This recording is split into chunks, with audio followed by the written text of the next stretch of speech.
इडली खातु किंबा डोसा किंबा चकुली जहाँ सहित भी आपण मैंने चटनी को खाइबे ना बहुत ही बढ़िया लगी थाए। तो एबे तो आंबर सीजन ढेर सारा आंब मिलूँ तो आंबर आम आज बनवाई जाऊे यही चटनी को।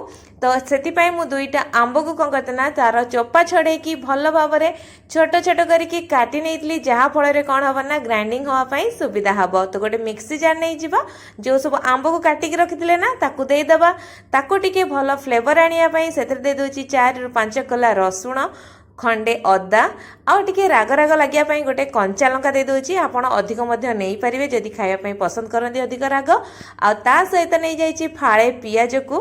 तो एबे ताकू आउ टिके भल टेस्टी करने से मुझे दे दूची कौन ना आधा चामच करके गोटा जीरा तापर आमे से टिके नागुरु देदेबा बा 2 चुमुटाए देदेबा आमे कौन ना हलदी गुंड ता सहित एठी दे दूची आधा चामच भी कम काश्मीरी लंका गुंड कहीं आमे राग पाई कंचा लंका पकईचे तो काश्मीरी लंका गुंड खाली कलर आनिया मुझे पकई नहीं। बस एबे सबू मसला हाथ पड़गला। तो एबे मुझे दे दूची 2 बड़ चामच करके चीनी आपण माने चीनी चाहिए स्किप करें खाली लुण देकी करें किंतु जेहेतु एक आंबटा बहुत ही खट्टा थिला ना से मुझे चीनी को दे देची आ अल्प टिके लुण देची जहाँ फल कौन हम ना आमर सेटा चीनी को बा मीठा को बालांस करिवो। तो एबे आमे कौन करिवा ना मिक्सी जार बंद करके ताकू ग्राइंड करके नहीं आसिया पूरा चिकन करके जदि बाटिला बेले आपन को अल्प टिके पानी दरकार होउतबो ताले टिके टिके पानी देकी ताकू भल भाव में कौन करेंगे ना ग्राइंड करने। तो ये देखु आमर चटनी पूरा रेडी हो जाइए खाइबापी किंतु एठी मु तादरे गोटे तड़का लगेबी जहाँफल कि यार टेस्टा पूरा डबल हो। तो चलतु से तड़काटा को एबे देखि नबा। तो तड़का पाई मुझे कौन करना गोटे पैन नहीं जाइए तड़का पैन नहीं जाइए से गरम है से दे दूची 2 ରୁ 3 चामच भाया रिफाइन तेल आ तेल को आम ये गरम हाँपाई दबा।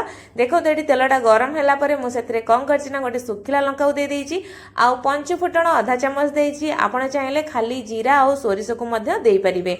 तापर ये 5 ରୁ 6 कला दरदरा छेचा होता रसुण को देलापर मुझे किसी भृषंग पत्र को आपण चाहिए ये कौन करेंगे ना हेंगू टिके पकई पारे। बस याकू टिके टिके एमती गोलई नबा बिल्कुल भी बेसी पोड़ेनि बस टिके हल्का कलर चेंज हो गले ताकू बंद करदे ना तो तड़कार फ्लेवरटा भल आसबनी।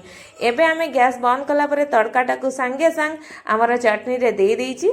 बस याकू भल भाव में एबे गोलई नबार अछि। देखंतु आमर चटनी एबे पूरा रेडी हो जाइछि इडली डोसा और चकुली पाई। आपण एमती घरे यही सीजन में एमती थरे बनातु समस्त को खाया पाई दियंतु आ किपरि लागिला आम कमेंट बॉक्स रे कमेंट करी निश्चय जणातु। धन्यवाद।